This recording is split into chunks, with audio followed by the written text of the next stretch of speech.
Hi everyone, my name is Sharon and I'm from Summit, New Jersey. I have a BA in design and I love bringing my children into the world of art.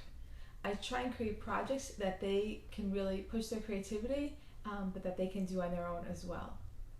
Thanks for checking out this tutorial. Today I'm going to show you how to do printmaking for children.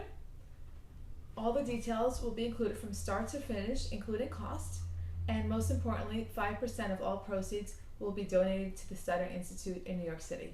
Thank you so much. Hi everybody, today we're going to learn how to do printmaking for children. This is what my 6-year-old son created. Here was the image that he carved in, and this was one of the prints that he made.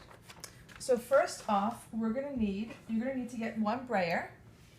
They have these at Michael's for about $15. On Amazon they're about $11. You'll need to get Speedball block printing ink. Those will run you $20 for the package, or larger ones are $7.49 at Michael's.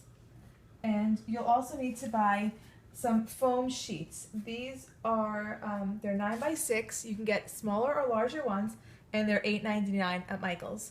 So most everything here you can find at Michael's or on Amazon, of course. So to start, I like to use a lot of household tools. Traditionally, printmaking is done on wood, but for children, that's not really that safe. So what I did was, I like to just use stuff that we find around the house, and today I'm just going to do a basic one for Valentine's Day.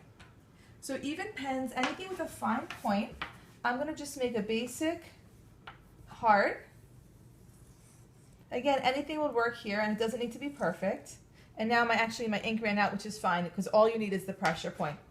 Then I'll do some basic, I'm going to use a fork just for some fun texture. And really in printmaking, what you're looking for is texture. I'm actually going to use my metal fork, might work a little bit better here. The main thing you want to do is make sure that you push hard. You might even want to go over everything a second time, just to make sure you have all the indentations. Here I have another little old, I don't even know what this is, but anything from your utensil drawer will really work. Even a nice chopstick.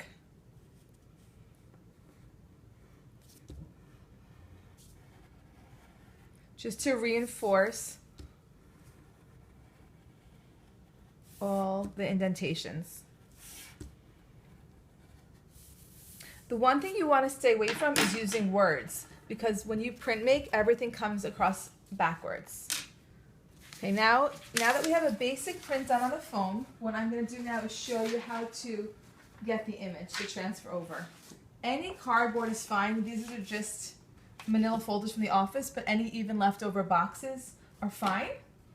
What you want to do is, maybe we'll start with the red. We'll put a little bit of paint, even of each color or whatever colors you want to work with. And you can make several prints out of these. So that's the main thing, that once you have the foam done, you might need to sometimes go over the grooves, but you can really reuse it several times. I do like to stick with the lighter colors on top, because once you put a darker color over, you lose the light color sometimes. So you just want to go over with the brayer and spread the ink out, and then transfer it onto your foam. You can kind of start to see your image coming out. You do need a good amount of ink, and as you'll see, sometimes you'll need to do another print and just use more ink. But you can do several of these, changing the color every time. Okay. And to clear it off, you just roll it out. On a piece of paper, it's usually easiest. Now I'll do some yellow on top of this. And first, it's easiest just to spread it out.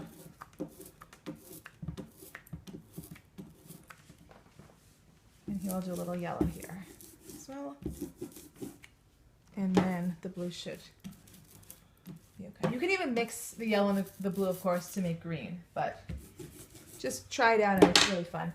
The last step is you just take a piece of paper.